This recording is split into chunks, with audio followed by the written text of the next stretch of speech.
Olá, pessoal! Estamos aqui hoje com o psicólogo Vanderlei Codo.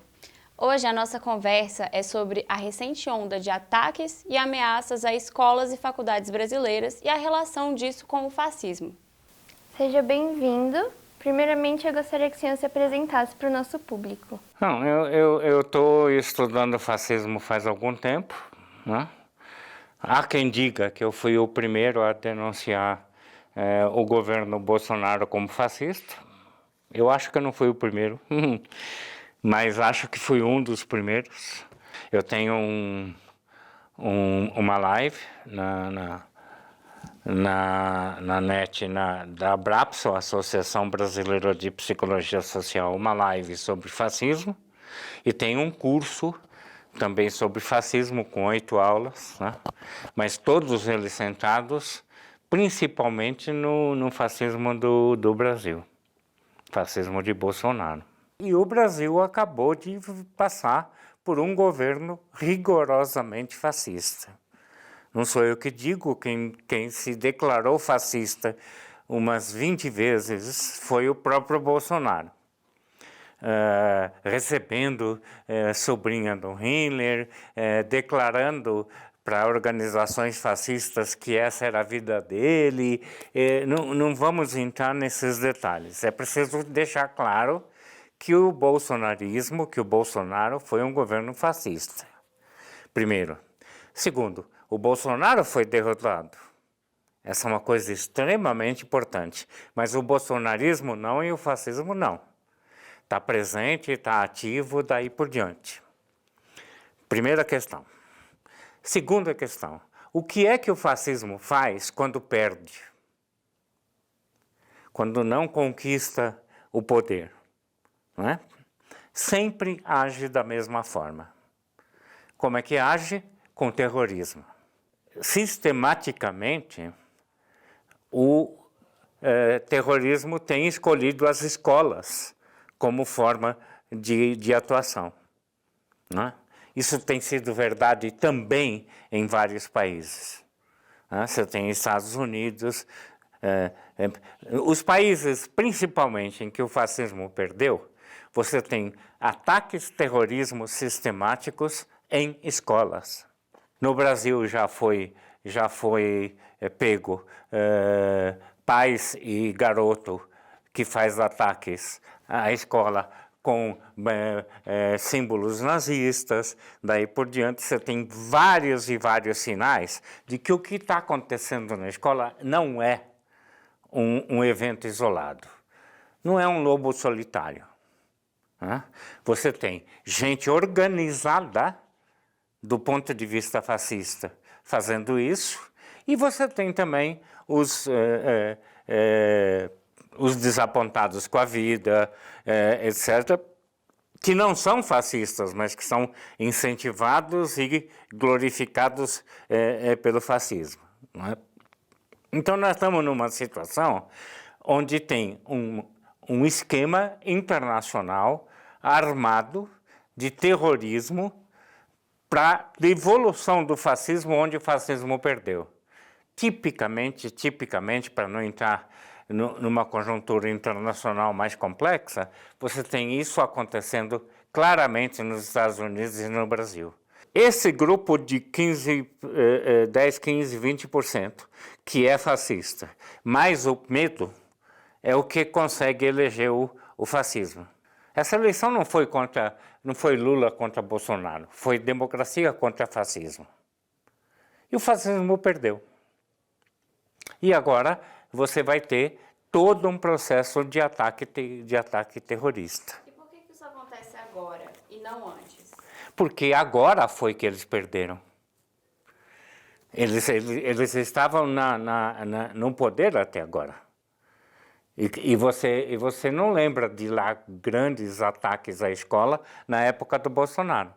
Assim que o Bolsonaro perdeu, né, a primeira tentativa foi de eliminar a eleição, né, não vale, né, a eleição foi falsificada, etc. Não deu certo porque porque estava muito precário, muito elementar, a acusação de fraude não se sustentava para ninguém, aí você tem que recorrer a um outro tipo de ação.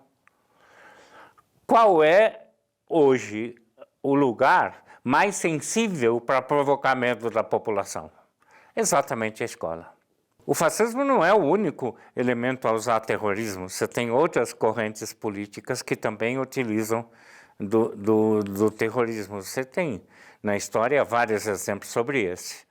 Agora, hoje, o fascismo se utiliza exatamente do terrorismo para provocar medo, para provocar insegurança na população e para se apresentar como a salvação. Qual a sua opinião sobre a militarização das escolas como uma solução para essas violências? Ela faz parte da cartilha do fascismo. Ele termina com as matérias que são críticas, que são possíveis de dar uma compreensão de mundo, elimina com sociologia, elimina com filosofia, transforma a escola num corpo técnico, não é? Não é para pensar, não pode pensar, porque se você pensar, você não vai virar um fascista, não é? E o processo de militarização é o mesmo. O que você coloca no lugar da reflexão sobre a filosofia, sobre a sociologia, sobre os problemas mundiais, etc. Você coloca a disciplina. Não é? O que eu quero dessa molecada é que obedeça. Então precisa militarizar a escola. Foi um fracasso para ele não conseguir militarizar todas. Ele queria todas as escolas com essa composição militar. Não conseguiu, houve um processo um processo de protesto contra isso, ele conseguiu fazer muito pouco, não é? E as escolas que estão militarizadas hoje são minoria. E para o nosso público que pode não entender muito bem esse conceito de fascismo, qual que é a diferença entre você ter uma opinião política e você ser fascista, você ser nazista, essas coisas? Fascismo não é uma opinião. Fascismo é um sistema de governo, é um sistema ideológico, é um modo de lidar, governar, né? Com a política, com a cultura, daí por diante.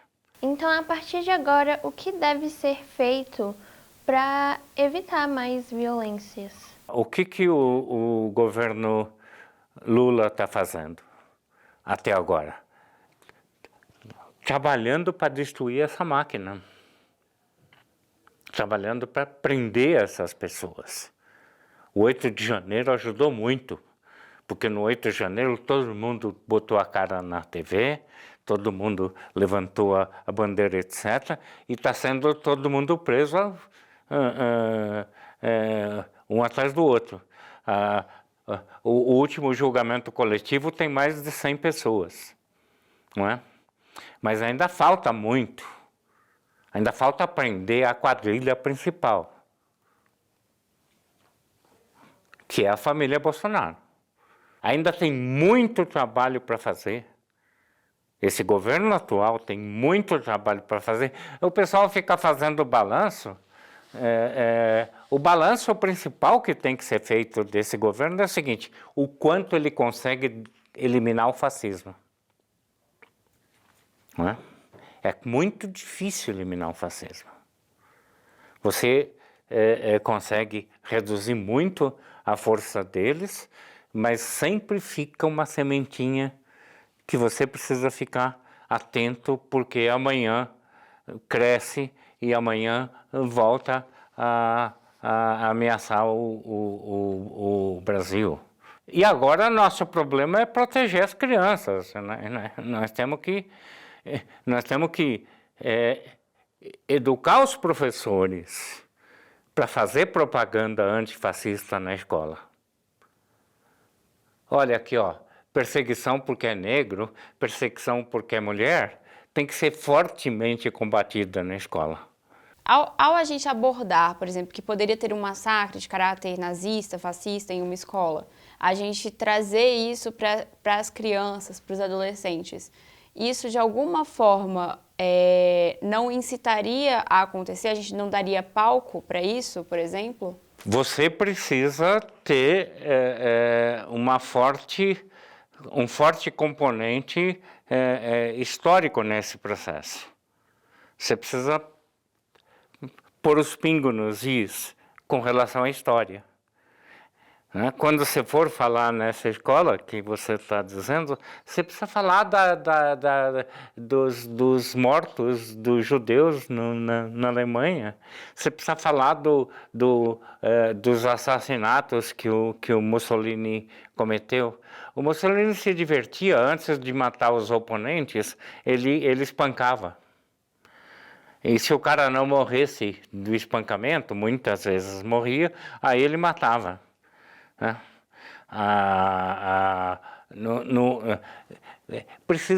Precisa recompor na cabeça dessa molecada a história do mundo.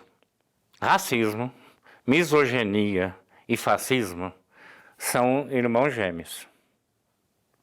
Onde você encontra fascismo, você encontra misoginia e encontra racismo. Isso precisa ser esclarecido. As pessoas precisam... Se você introduzir historicamente, você não corre esse risco. Porque você dá a dimensão do que é que você está falando. E quanto melhor for a educação em todos os níveis, menos você tem espaço para o fascismo. Porque um sujeito que tem conhecimento de história, de sociologia, etc., não vai sair por aí atirando em moleque na escola. Eu queria agradecer muito pelo seu tempo, pela sua disponibilidade e por receber a gente. Obrigado, eu vivo disso. Muito obrigada por ter participado, foi um prazer. O prazer foi todo meu.